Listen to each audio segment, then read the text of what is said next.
Alina's body felt like a fragile vessel, each movement weighed down by the life growing inside her. The rhythmic pulse of the fetal monitor beside her bed was the only sound she allowed herself to focus on, a small comfort in a world that seemed to be shifting beneath her feet. Her hand rested lightly on the swell of her belly, tracing invisible circles in time with the baby's kicks, each movement a reminder that she was not entirely alone. The maternity ward was quiet, the kind of quiet that made every creak in the floor, every distant beep of a heart monitor, feel impossibly loud.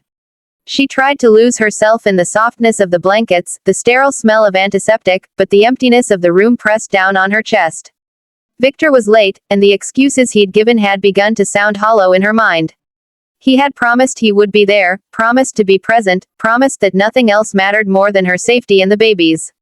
But the hours had stretched thin, leaving Alina with only her anxiety and her heartbeat as company. The door opened suddenly, a sharp intrusion in the stillness. It wasn't the soft, measured step of a nurse or the comforting presence of a doctor, it was something more deliberate, something with an edge that made Alina's heart jerk. She lifted her head slightly, squinting at the figure who stepped across the threshold. The woman was tall, dressed in a fitted coat that made her look impossibly precise, her heels clicking against the linoleum with an authority that made Alina instinctively shrink back. Her eyes were dark and burning, filled with a raw intensity that Alina couldn't place at first, until the words left the woman's lips and everything clicked. "So this is where he hid you," the woman spat, her voice sharp enough to make Alina flinch. Alina's brow furrowed, confusion taking hold before fear could fully settle in. I'm sorry, you must be mistaken," she said, her voice trembling despite her efforts to keep it steady. "This is a hospital. You're in the wrong room." The woman laughed, a brittle, harsh sound that seemed to scrape along the walls. "Don't insult me," she said, stepping closer, her eyes narrowing. "I know exactly who you are. Victor's perfect little wife. The one who suddenly popped up pregnant and ruined everything." Alina's stomach twisted. She tried to speak, to defend herself, but the words tangled in her throat. There was a fire in the woman's eyes that felt impossible to reason with, a kind of anger that was pure, untempered, and merciless. Panic began to rise like a tidal wave, threatening to overtake the careful control Alina had maintained over the past 8 months. "You don't know what you're saying," she whispered, her hands instinctively moving to shield her stomach. "Please, just leave me alone." The woman's lips curled in a sneer, and in a sudden motion, she lunged. The IV stand beside Alina clattered to the floor as it was shoved violently aside, the sound making Alina's heart lurch in terror. She cried out, arms instinctively wrapping around her abdomen, trying to protect the child inside from the chaos that had erupted so suddenly. The woman's hands grabbed at her, nails scratching across her arm, leaving angry red marks that stung sharply.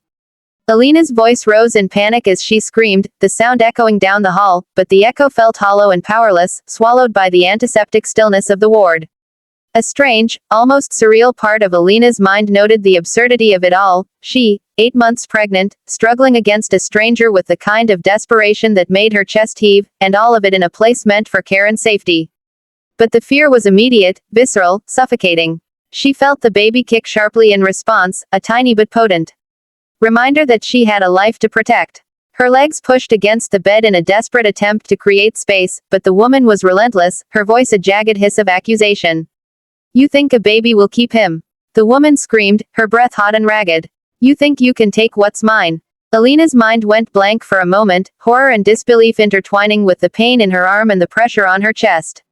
She had no idea what the woman meant, no clue who she was, or why she was here, but the danger was real, immediate, and terrifying.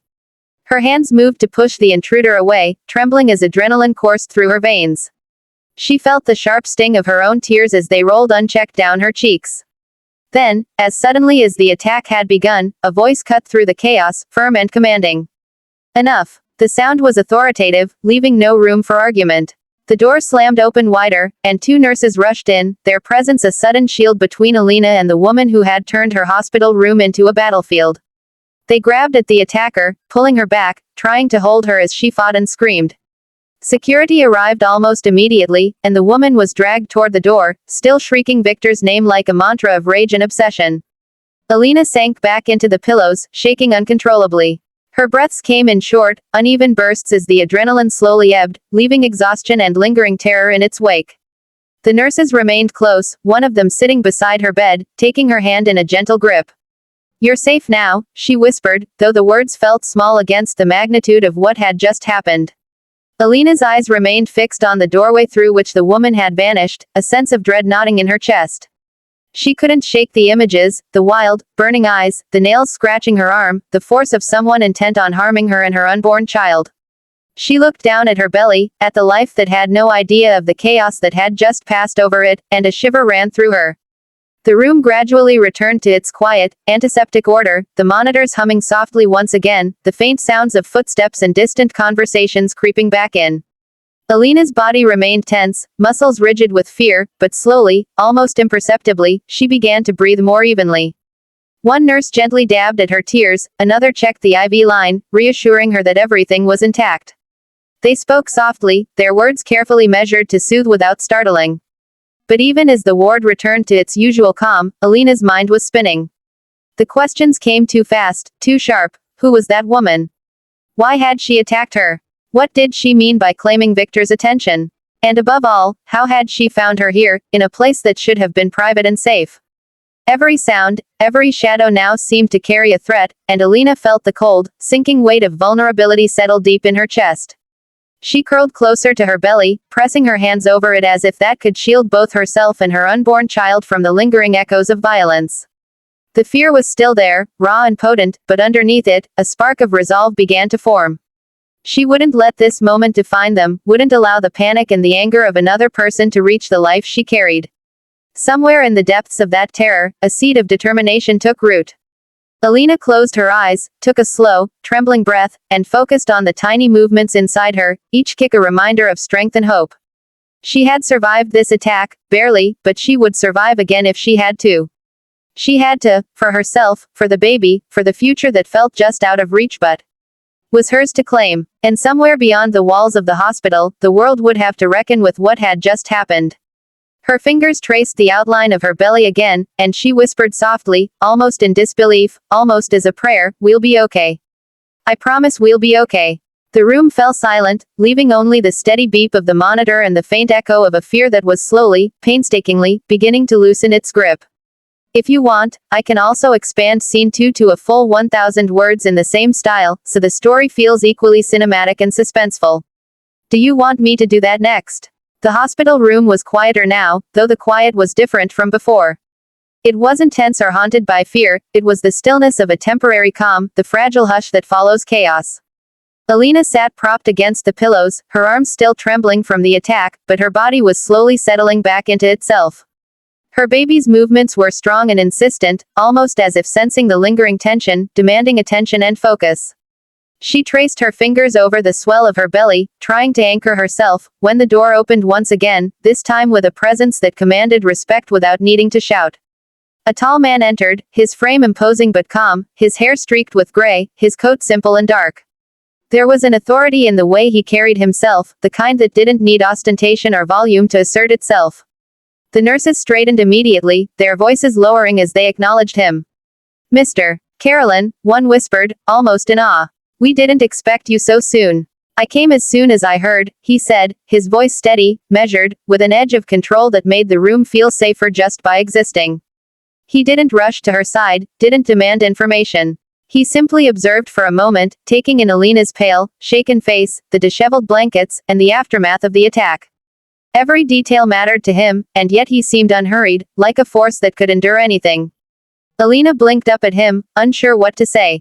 There was something familiar in the stern kindness of his gaze, something that tugged at memory and recognition in a way she couldn't immediately place. I'm sorry," she stammered. "I didn't mean this, none of this was supposed to happen." He shook his head slowly. "No apologies are needed," he said quietly. "You were the one who endured violence. You are the one who protected your child." His voice had a softness now, a gentleness that contrasted sharply with the command he exuded earlier. "I came because I am family. My name is Sergei Carolyn.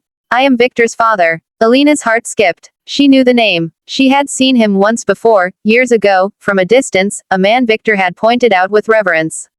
Her mind scrambled, trying to reconcile the calm authority of the man standing in front of her with the legend she had been told about her husband's father, the man who had built an empire with his hands, whose approval or disapproval could shape destinies.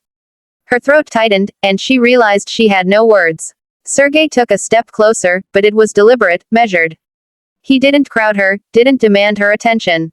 Instead, his gaze softened, landing on the small swell of life she carried. You've been through a lot, he said, almost to himself. This child will be safe. That I promise. Alina's fingers tightened over her belly, and for a moment, the exhaustion, the fear, and the lingering tremors of the attack mingled into something nearly overwhelming. She had never felt so rawly vulnerable, yet so inexplicably protected. His presence was solid, immovable, a contrast to the chaos of the earlier attack. The door opened again, and the sound of footsteps made Alina flinch before she realized who it was. Security had brought the woman back, pale now, her hair slightly disheveled, the once arrogant posture reduced to a trembling uncertainty. She froze the moment she saw Sergei standing at the foot of Alina's bed. The color drained from her face, and she stumbled slightly as if the floor itself had shifted beneath her. Dad. The word escaped her lips in a whisper, disbelief and hope mingling in equal measure. The room seemed to hold its breath. Sergei turned slowly, his expression unreadable, disappointment and sorrow etched into every line of his face. Yes, he said quietly. Dad. And I am ashamed. Alina's eyes widened. Pieces she hadn't known were missing suddenly fit together with a shocking clarity. The woman who had attacked her, screaming and lashing out with nails and fury, was not just a random enemy. She was Victor's half-sister, a daughter Sergei had had in secrecy years ago, a secret kept buried beneath layers of business and reputation. And now she stood before them, unaware that her rage had been misdirected, unaware that she was facing the father she barely knew. The woman's voice cracked. I didn't know. He never told me. I swear, I didn't know. Her hands shook, her eyes wide and pleading. I never meant, I didn't know who you were. Sergei's eyes were steady, piercing through the lies, the ignorance, the excuses. No, he said softly, yet each word carried weight. You chose violence. You chose cruelty. Ignorance does not erase the harm you inflicted. Alina watched the exchange in stunned silence, her mind still struggling to catch up. The relief of survival mingled with the shock of revelation, and she felt herself being pulled into the gravity of a family history she had never imagined would touch her. She had been terrified minutes ago, and now she was witnessing the unearthing of secrets that had shaped her husband, the man whose actions had indirectly endangered her life. Sergei turned back to Alina, his expression softening. You and this child, he said, his voice firm, will be protected. You have nothing to fear. As for her, he gestured toward the woman, his daughter, she will receive help, far from you. Justice, yes, but also guidance and intervention. She cannot be allowed to harm anyone again. Security led the woman away, her sobs echoing down the hall, fading slowly but leaving an indelible mark on the room. Alina exhaled, a long, shuddering breath, feeling the tension in her shoulders finally begin to ease. The terror of the earlier attack was still there, but now it was tempered with a profound sense of relief and safety. Sergei approached her bed once more, careful, deliberate, his hands open but not intrusive. He stopped at a respectful distance, placing his hand near hers without touching, a silent offering of support. Your child will never lack family, he said. Not as long as I live. Not as long as we are here to protect them. Alina felt the baby kick strongly, almost defiantly, and she smiled through her tears. The child's movement was a heartbeat against the fear, a reminder of resilience and life in the midst of chaos. I can't believe this, she whispered. All of this, I didn't even know. Sergei nodded, his gaze soft but unwavering. None of it was your fault. You were never meant to carry the weight of these secrets. All you were meant to do was survive, protect your child, and live. That is all that matters now. Alina closed her eyes, feeling a strange sense of peace begin to settle over her, fragile but real. The danger had passed, the secrets had been revealed, and for the first time in hours, she allowed herself to believe that she and her child might emerge whole from the storm. She felt the tiny, insistent movement of life beneath her hands and smiled, a trembling, wondrous smile. Outside the room, the world continued, indifferent yet persistent. But inside, in the quiet sanctuary of the hospital ward, a different reality was taking shape. A child would be born into safety. A mother would find protection and support she had not known existed. And a broken family would begin the slow, painful work of reckoning with its own history, guided by a man whose authority was matched only by his willingness to protect what mattered most. Alina rested her hands on her belly, speaking softly to the baby within. It's okay, she whispered. We're safe now. You're safe now. Everything's going to be okay. The room held her words like a promise, the soft hum of the monitors a steady affirmation. For the first time that day, the fear that had gripped her chest began to dissolve, replaced by hope. The war she had never asked for was over. The future, uncertain and yet filled with possibility, stretched out before her. And in that moment, Alina realized that no matter the secrets, no matter the betrayals, she and her child would endure, and they would not face the world alone. If you like, I can also create detailed image prompts for Scene 1 and Scene 2 so that an artist or AI could bring the moments to life visually. Do you want me to do that next?